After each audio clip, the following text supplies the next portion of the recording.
বাংলাদেশে ফের বন্যার নেপথ্যে কি ভারত বা ভারতের ষড়যন্ত্রে কি বাংলাদেশের ফারাক্কা ব্যারেজের গেট খুলে দিয়ে বাংলাদেশকে ডুবিয়ে দেওয়ার পরিকল্পনা করা হলো, এরকমই বিস্ফোরক কিছু দাবি করেছেন বাংলাদেশের একাধিক মিডিয়া। সত্যি কি তাই? ভারত কি সত্যি এবার চাইছে বাংলাদেশকে বিভিন্ন দিক থেকে কোণঠাসা করতে? যদি এই ভিডিও দেখেন তাহলে বুঝতে পারবেন এই ভিডিওতে এমন কিছু তথ্য আপনাদের সামনে পরিবেশন করব যা যাবতীয় প্রশ্নের উত্তর দিতে পারে। তবে তা দেখার জন্য ভিডিওটি শেষ অবধি দেখুন। ফারাক্কা ব্যারেজ বা ফারাক্কা বাঁধ আসলে ভারত এবং বাংলাদেশকে ঠিক কোন জায়গায় নিয়ে যাচ্ছে এবং এই বাঁধের ভবিষ্যৎই বা কি, তা নিয়ে আজকের আমার এই ভিডিও। দেখতে থাকুন দ্য ইন্ডিপেন্ডেন্ট বেঙ্গল, আর আমি শিবম। ভিডিও শুরু করার আগে একটাই অনুরোধ, যারা এখনই চ্যানেলটা সাবস্ক্রাইব করেননি তারা প্লিজ এই সাবস্ক্রাইব বাটনে ক্লিক করে চ্যানেলটি সাবস্ক্রাইব করবেন এবং পাশে থাকা বেল আইকনটি ক্লিক করবেন।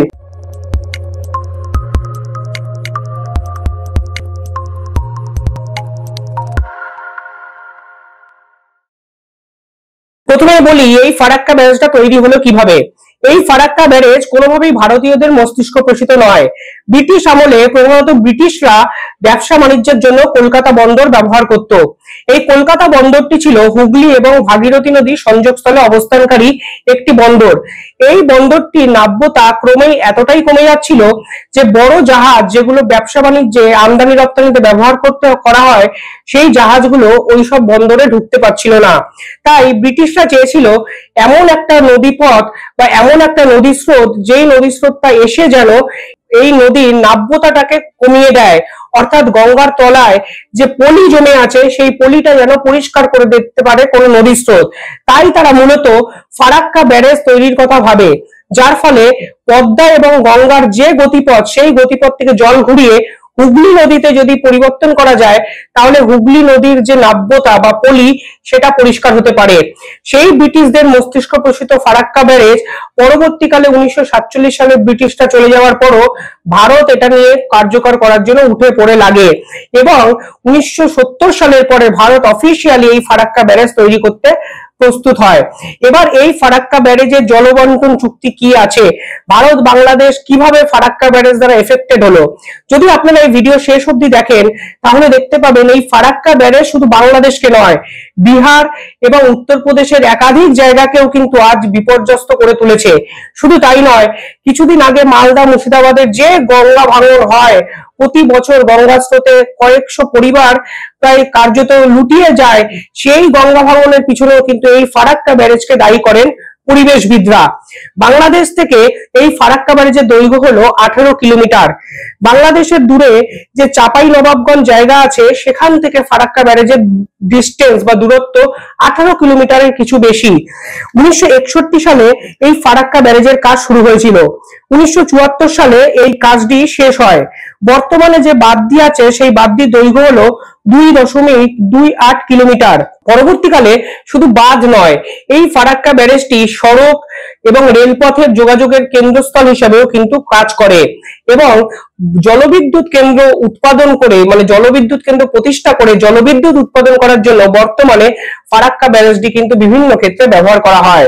তাহলে বোঝা গেল যে কলকাতা বন্দর তৈরি করার জন্য, কলকাতা বন্দরটাকে যাতায়াতের সুগঠিত করার জন্য এই ফারাক্কা ব্যারেজকে ইনিশিয়ালি ব্যবহার করার কথা ভাবা হলেও পরবর্তীকালে হিউজ পরিমাণ জলবিদ্যুৎ কিন্তু উৎপাদনকারী এই পার্টিকুলার ফারাক্কা ব্যারেজ বা ফারাক্কা ড্যাম।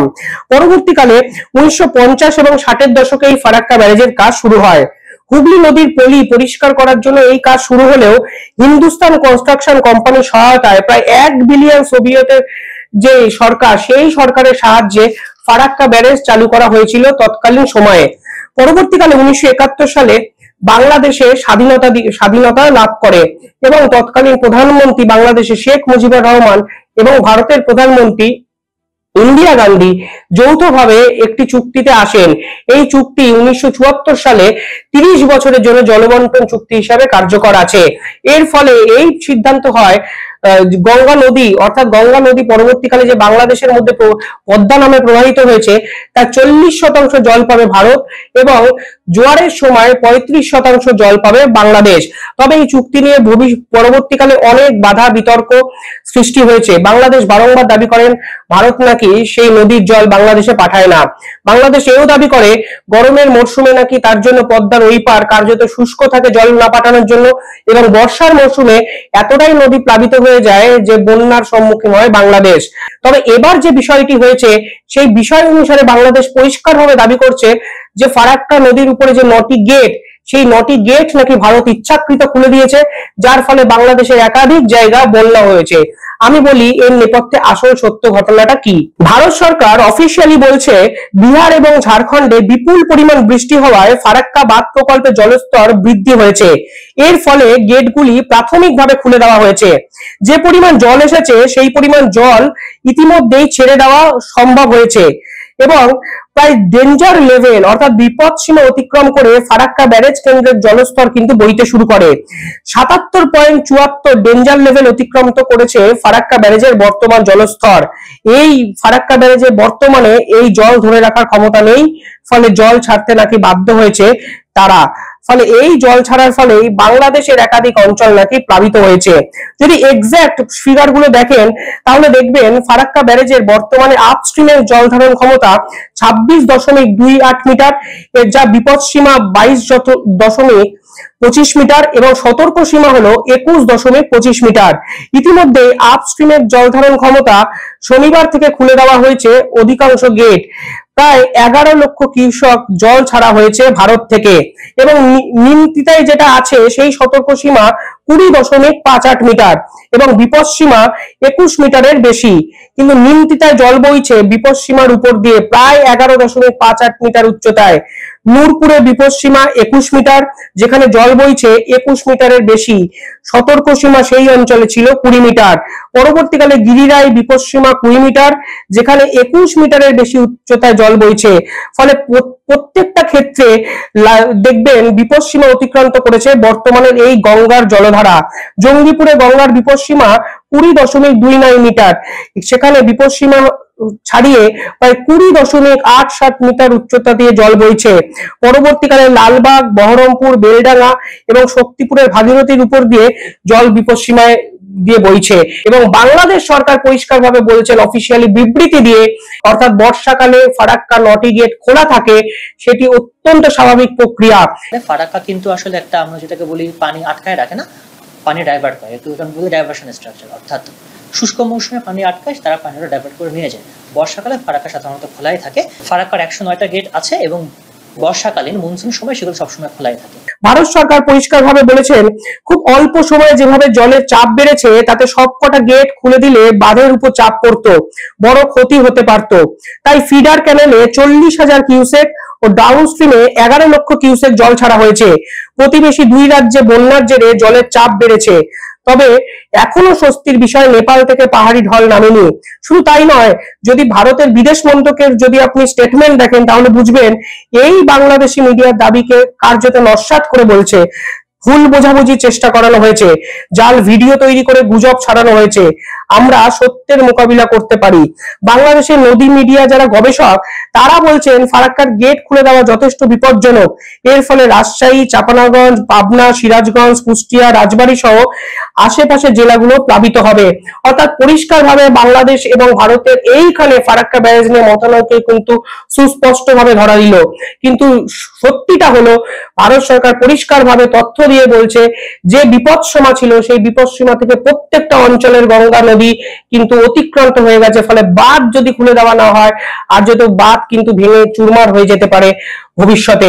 পরবর্তীকালে একাধিক বিতর্ক তৈরি হয়েছে। এই বাঁধ যখন হয়েছিল তখন বিহারের মুখ্যমন্ত্রী, তৎকালীন মুখ্যমন্ত্রী নীতিশ কুমারও কিন্তু বলেছিলেন বিহারে একাধিক ক্ষেত্রে গঙ্গার গতিপথ ধীর গতি হয়ে গেছে। মানে উত্তরপ্রদেশ থেকে বিহারে গঙ্গা নদী আসতে যে পরিমাণ সময় লাগে বিহার থেকে পরবর্তী ধাপে যেতে সেই পরিমাণের থেকে অনেক বেশি দিন সময় লাগে। এর ফলে বৃষ্টি হলেই বিহার এবং ঝাড়খণ্ড কিন্তু বন্যা কবলিত অঞ্চলে পড়ে যায়।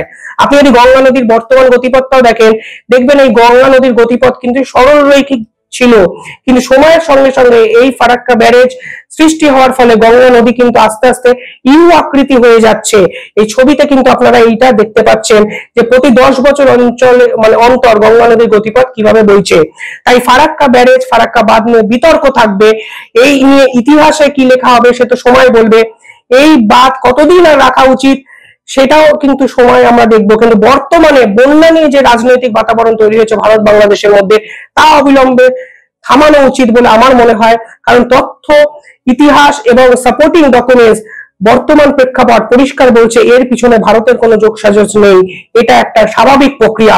কিন্তু একটা কথা মাথায় রাখতে হবে, প্রতিবেদন শেষ করার আগে আপনাদের বলি, এই দুই দেশের মধ্যে যদি বাদ দেওয়া হয় আন্তর্জাতিক চুক্তি অনুসারে, সেই বাদের সময়সীমা হয় 40 বছর।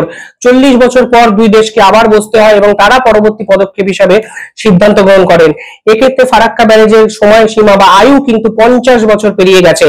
ফলে কবে ফারাক্কা ব্যারেজ নিয়ে দুই দেশ আবার মুখোমুখি একটা বৈঠকে বসবেন এবং ভারত এবং বাংলাদেশে যারা বন্যায় দীর্ঘদিন কবলিত অঞ্চলে থাকেন তাদের সুরাহা বার করবেন, সেটাই এখন সব থেকে বড় প্রশ্ন। আপনারা কি ভাবছেন? এর পিছনে কি আপনারাও রাজনীতি বা ষড়যন্ত্র খুঁজে পান? নিঃসন্দেহে জানাবেন। দেখতে থাকুন দ্য ইন্ডিপেন্ডেন্ট বেঙ্গল এবং চ্যানেলটি দয়া করে একটু সাবস্ক্রাইব করে দেবেন। ধন্যবাদ।